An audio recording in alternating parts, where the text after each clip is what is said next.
আসসালামু আলাইকুম everyone, welcome back to my channel log in to English with Abdul. আজকে আমরা নিয়ে আসলাম ফ্রি স্পোকেন কোর্সের 50 নম্বর ক্লাস। আজকে আমাদের 50 পূর্ণ হলো। আজকের লেসনটি খুবই গুরুত্বপূর্ণ। আজকের লেসনটি হলো ভালোবাসাপূর্ণ লেসন। আমরা অনেক সময় বলি যে আমি তার চেয়ে তোমাকে বেশি পছন্দ করি, আমি সুমাইয়ের চেয়ে সাদিয়াকে বেশি পছন্দ করি। So, এভাবে যে আমরা তার চেয়ে তোমাকে বেশি পছন্দ করি, এগুলো আমরা জাস্ট বলতে পারি কি প্রেফার টু। এর আগে প্রেফারের দুইটা ক্লাস আছে, এটা হলো 3 নম্বর, এরপর হবে 4 নম্বর। ঠিক আছে, প্রেফার টু মানে কি অধিক বেশি পছন্দ করা। আমি বললাম যে আমি তার চেয়ে তোমাকে বেশি পছন্দ করি, তাহলে কি আই প্রেফার কাকে বেশি পছন্দ করি? তোমাকে। তাহলে কি I prefer you to him, তার চেয়ে। ঠিক আছে, সো যে যাকে বেশি পছন্দ করে তার নামটা প্রথম, এরপরে ওই নামটা। ঠিক আছে, আমি যদি বলি যে আমি সুমাইয়ার চেয়ে সাদিয়াকে বেশি পছন্দ করি, তাহলে কাকে বেশি পছন্দ? সাদিয়া, তাহলে সাদিয়াকে প্রথম। আই প্রেফার সাদিয়া, আমি সাদিয়াকে বেশি পছন্দ করি কার চেয়ে? সুমাইয়ার চেয়ে। সুমাইয়া। ঠিক আছে, আমি সুমাইয়ার চেয়ে সাদিয়াকে বেশি পছন্দ করি। এখন যদি বলি যে আমি রাফির চেয়ে সুমনকে বেশি পছন্দ করি, তাহলে কি যাকে বেশি পছন্দ করি দুইটা সাবজেক্ট থাকে। মনে করেন যে আমি রাফির চেয়ে সুমনকে বেশি পছন্দ করি, তো একটা হলো রাফি আর একটা হলো কি সুমন। এখন কোনটা আগে দিব?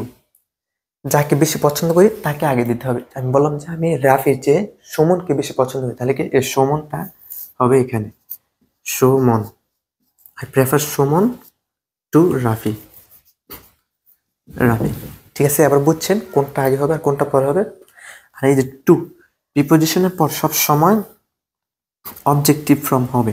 অবজেক্টিভ ফর্ম, এখানে হিম দিলাম। ঠিক আছে, আমি তার চেয়ে তোমাকে বেশি পছন্দ করি। এখন বলতে পারেন যে তার ইংরেজি তো হার, আপনি হিম দিলেন কেন?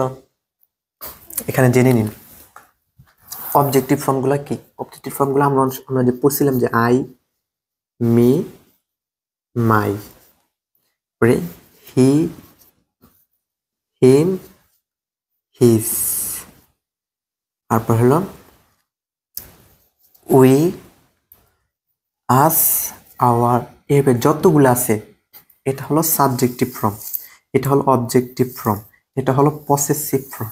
ঠিক আছে, তিনটাকে তিনভাবে বলে। এখন এই মাঝেরগুলা হবে, এগুলো হলো অবজেক্টিভ ফর্ম। ঠিক আছে, যেমন আমরা হিয়ারটা কি ব্যবহার করছি? হিম ব্যবহার করছি। আমি তার চেয়ে তোমাকে বেশি পছন্দ হিম ব্যবহার করছি।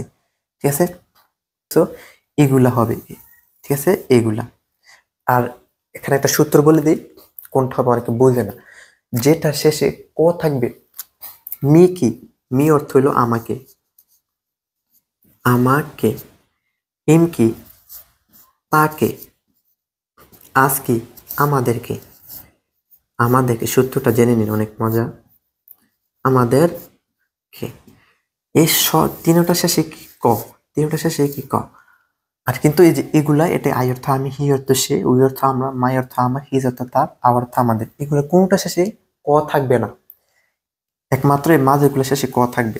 তা আপনি দেখবেন যেটা শেষে ক আছে ওইটাই নিবেন। আপনি প্রথম বলেন আমি তার চেয়ে তার চেয়ে তোমাকে বেশি পছন্দ করি, বা তোমার চেয়ে তাকে বেশি পছন্দ করি।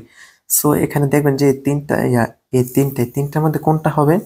এখন ভাববেন, ই হবে, হি হবে না, হি সাবজেক্টিভ ফর্ম। আপনি দেখবেন যে হি মানে কি? সে, এটার মধ্যে ক নাই। হিজ মানে কি? তার, এটার মধ্যে ক নাই। কিন্তু হিম মানে কি? তাকে, একটার মধ্যে ক আছে। সো যেইটাতে ক আছে ওইটাই হবে। ঠিক আছে, সো আপনি এভাবে হাজার হাজার বাক্য তৈরি করতে পারেন। এখন বলছি যে আই প্রেফার ইউ, আমি তোমাকে বেশি পছন্দ করি, টু হিম, তার চেয়ে।